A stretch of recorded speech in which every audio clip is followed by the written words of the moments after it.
Okay, so I unmounted this the chassis from the Westinghouse simply by unscrewing 4 of these screws, which is, you could say, a quick mount screw. There's nothing to it. There wasn't a lot of tension on it either, and there were 4 screws you have to undo. There's one here. There's one here. Yeah. There's on the other side of the tuning knob. There's one here. And then finally there's one at the back, or you could say completely at the bottom of the chassis, right here between these 2 tubes. So yeah, I undid 4 screws, just 4, and by doing that you can take the chassis by the handle like this. Let me zoom out a little. So you take the chassis by the handle and you carefully lift it from the box. There you go. And that's it. That's the chassis. Now, the speaker, except for a little bit of dust, looks really nice. And aside from that, well, all the parts inside the radio look fine. They look original. I don't see any parts that were repaired or changed.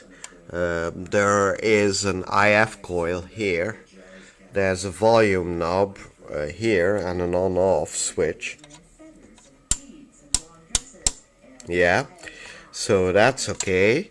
The resistors, well, they look okay, except perhaps, well, is this a resistor? I can't tell. It might be a special kind of capacitor, or who knows, maybe a diode. I don't know. It looks a little bit damaged and burnt, so I might have to repair this. It could be a resistor that blew up, but I don't know. I have no idea.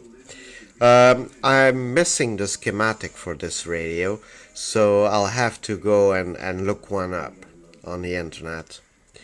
Now, there's also an electrolytic in this radio, and in fact it's a multi-electrolytic, judging by the number of wires that run to it. There are 3 capacitors, and indeed it says it has a 60 microfarad, a 40 microfarad, and a 250 microfarad capacitor or electrolytic in it, and it's rated for, let's see, the electrolytics are rated, the first 2 for 100 volts, and the last one for 15 volts. So I suspect the 250 microfarad capacitor is used for equalizing the power voltage that comes from the power circuit. Now the power circuit has let me see, it has a kind of a rotary switch, I would be tempted to say, and it looks like there's also a tiny rectifier here, and I would be tempted to say it's one of those infamous selenium rectifiers, although I never seen something like it before, so that too I will need to look up. I can see what I think is a power or a power resistor down in the chassis, something which Bob, one of my vintage repair pals, calls a can dome resistors. So yeah, possibly that's what it is. But like I said, I need to look it up. So I can only be affirmative of what I know what it is. There's another electrolytic here, and that one I can't read its value, but it's rated for 400 volts.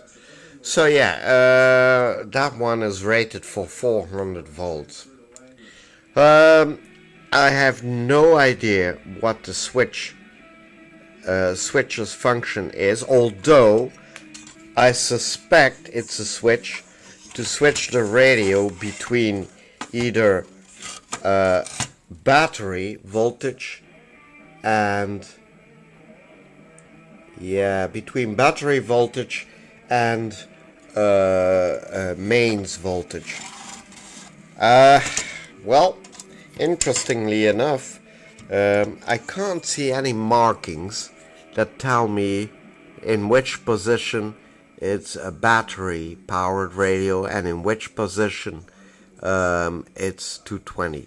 Although I suppose that could be easily found out. Right, so there you have it, guys.